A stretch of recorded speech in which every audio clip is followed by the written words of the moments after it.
Magandang buhay! Meron ako ditong chicken wings at chicken breast at plano ko ngang magluto ng honey barbecue chicken wings para sa amin ng asawa ko at chicken breast naman para sa biyanan ko. Nasa $12 nga ang chicken wings dito o sa Philippine peso ay 529. Nuna ko ngang linisan itong chicken wings. Hinugasan ko lang ito muna bago ko ito hiwain. Iniwan ko nga lang ito sa dalawa para ma-separate ko ang drumstick at ang wings kasi medyo mas matagal maluto yung drumstick kumpara sa wing. At kinuha ko na nga rin yung matalim na part dito sa wings, yung mukhang kuko. Pagkatapos ko ngang hiwain ay hinugasan ko ito ulit. Hinugasan ko na lang ito ng mabuti para makuha yung mga buhok-buhok pang natitira sa wings. Kami lang pala ng asawa ko ang kakain nitong wings kasi ayaw na ayaw ng birin ko ang ibang part ng mga manok. Chicken breast lang talaga yung kinakain niya sa chicken. At kung sa mga karne naman ay ayaw na ayaw niya yung may mataba. Sobrang pihikan talaga ng biyanan ko sa pagdating sa mga pagkain. Kaya minsan nahihirapan talaga ako mag-isip kung ano yung pagkain na iluluto ko sa kanya. Kung naman responsibilidad na lutuan siya, pero gustong gusto ko din naman makatikim siya ng mga pagkain na iba naman ang lasa at hindi puro prito kasi kapag hinayaan mo lang siya ang magluto ng kanyang pagkain ay puros deep fried lang. At minsan ay sinasabi niya na sawa na siyang kumain ng ganun. Kaya palagi ko siyang nilulutuan ng iba't ibang klase ng putahe. At dito sa part na to ay hinihiwa ko nga yung chicken at kinukuha ko yung mga taba-taba niya kasi ayaw niya talaga. At hihiwain ko din ito ng bite size. At ayaw niya din na dry yung chicken breast niya. Kaya pahirapan talaga pagdating sa pagkain niya. At dalawang chicken breast nga lang yung niluto ko para sa kanya. Yun lang kasi yung gusto niya. Mabuti nga ang asawa ko ay hindi pahikan sa pagkain. Kung ano yung niluluto ko, yun ay kinakain niya. At minsan ay tinatanong ko din siya kung anong gusto niyang kainin. At sinasabi niya sa akin kung anong gusto kong lutuin, yun na yun. Kasi kung tutuusin, mas gusto niya talaga yung Filipino dish kaysa sa kanilang pagkain. Halos naman lahat ng pagkain nila ay prito-prito lang. Kung hindi prito, burger. Kung hindi burger, french fries. Kung hindi french fries, wrap. Yun lang. At simula nga na nakilala ko ng aking asawa ay siya na palagi yung nagluluto para sa kanyang nanay at tinuruan ko nga siya magluto ng pansit, adobo at lumpia at gustong gusto nga nila yung lumpia at ang pansit. Palagi nila yung nire-request. At balik na tayo dito sa niluluto ko. Meron ako ditong onion powder, garlic powder at maglalagay din ako ng paprika para sa amin ng asawa ko. At hindi ko nga lalagyan yung para sa biyanan ko kasi ayaw niya din yung maanghang sa pagkain. Tansya meter nga lang yung ginagamit ko dito kasi alam ko na kung paano itong lutuin kasi around 10 times na akong nagluto nito. At dito nga ay lumapit sa akin ng asawa ko at tinatanong niya ako kung ano magagawa niya. Sabi ko umupo lang siya at tumahimik. Swerte ko talaga sa asawa ko kasi hindi niya ako pinapabayaang mag-isa dito sa kusina. Siya talaga minsan ang naghuhugas ng mga ginagamit ko. Balik tayo dito sa ginagawa ko. Naglagay niya nga ako ng konting asin at paminta. Tapos naglagay din ako dito ng itlog. At pagkatapos kong lagyan ng itlog ay maglalagay din ako ng konting gatas. Ewan ko ba kasi para sa akin mas masarap yung manok kapag may gatas. At dito nga ay hinalo-halo ko na ito gamit ang aking mga kamay. Malinis naman yung kamay ko kasi naghugas naman ako. Kasi mas mahalo ko ito ng mabuti kapag gamit ko ang mga kamay ko. Na-massage ko nga ito para manuot talaga ang lasa nito. Mamarinate ko nga ito ng mga 30 minutes kasi mas matagal, mas masarap.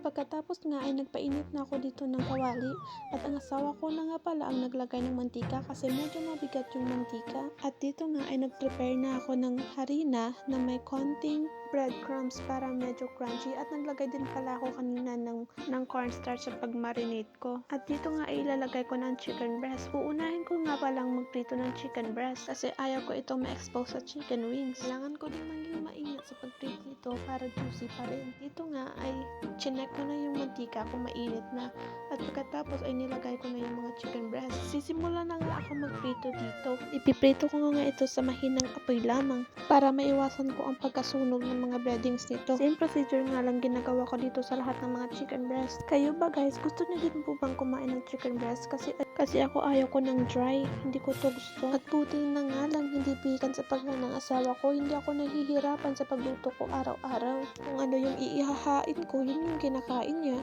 Kasi madami kasing mga foreigner na hihikan din sa pagkain. Swerte ko nga sa asawa ko, kahit araw-araw ako magluto ng Filipino food, ay kinakain niya pa rin. Wala naman siyang reklamo. At dito nga ay nilagay ko ng natitirang marinated na ginamit ko sa breast at nilagay ko dito sa wings. Quick story lang guys, alam nyo ba na bago ko makilala ang asawa ko ay hindi talaga siya marunong magluto.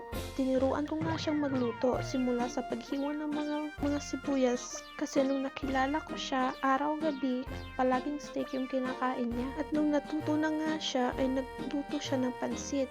Nung nagustuhan nga ng pamilya niya yung pansit, ay inulit-ulit niya ito. At pagkatapos nga ay tinuruan ko din siya paano gumawa ng mga lumpia. Hanggang sa halos 20 recipes of Filipino foods ang niluluto niya.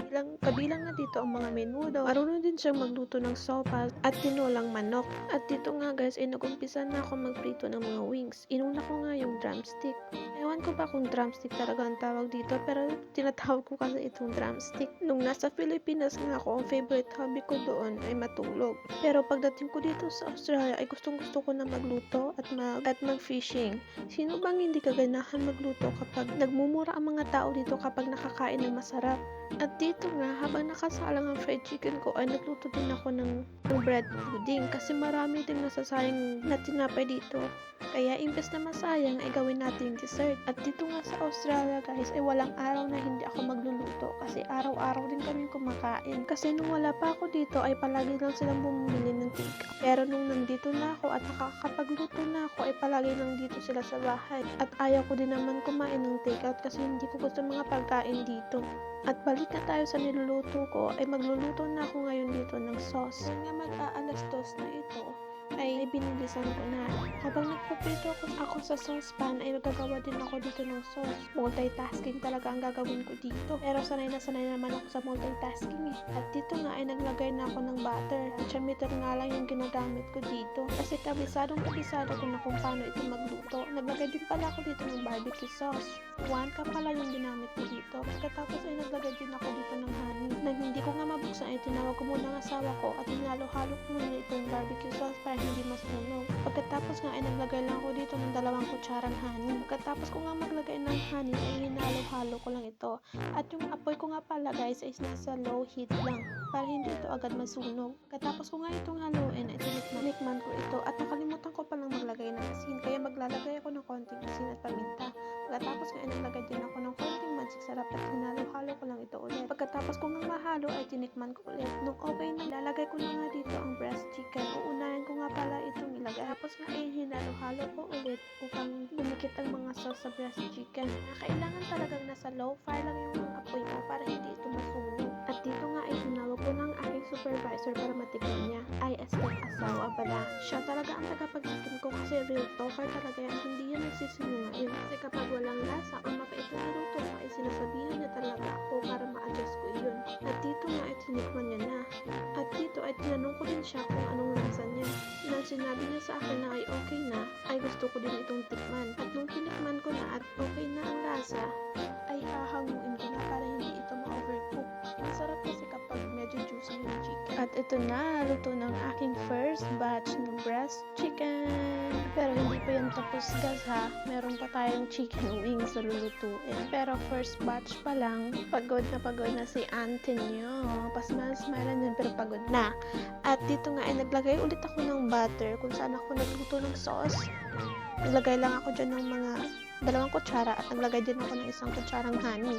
Hahaluin ko lang ito tapos lalagay din ako ng barbecue sauce. Mga 1 cup din naman ang nilagay ko dyan. Pagkatapos nga ay mekos-mekos lang. Pero dito sa sauce namin ay maglalagay din ako dito ng paprika kasi mas gusto ko yung may sipa ng anghang. Pero konti lang naman, hindi naman kasi nakakabuti yung sobra. At after ko nga maglagay ng paprika ay naglagay din ako ng konting asin at mekos-mekos insan lang ulit. Hahaluin ko nga lang dyan ng mabuti para mag-combine ang lahat ng lasa.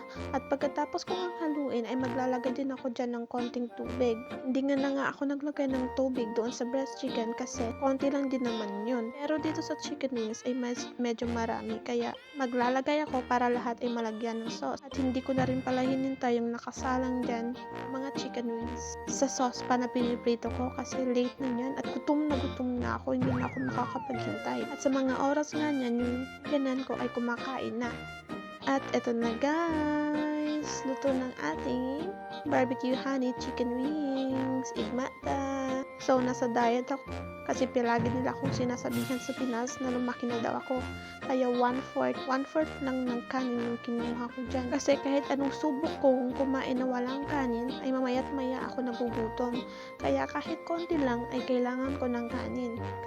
Kasi sanay na yung na yung katawan kong kumain ng kanin at kapag hindi ako nakakain ay nanghihina ako at palaging gutom. At FYI, Filipina ako, kaya rice is life, wala kayong magagawa. At habang kumakain nga ako ay panay thumbs up ang ginagawa ko dyan kasi nasa harapan talaga ako. Promise kayo, so walang joke-joke. Kaya subukan nyo din magluto ng ganito.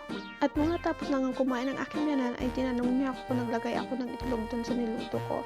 At sabi ko pwede namang wala. Kasi sabi niya ay gusto niya itong ipatikim sa kanyang panganay kapag nakapunta dito. Kasi ang panganay niya nga na hindi kumakain ng itlog. At sabi niya pa ay ito yung pinakamasarap na natikman niya. Kaya kilig na kilig ako dito. Sino bang hindi makikilig kapag sinabihan ka itong pinakamasarap na pagkain na natikman sa buong buhay niya? Yun lang, salamat!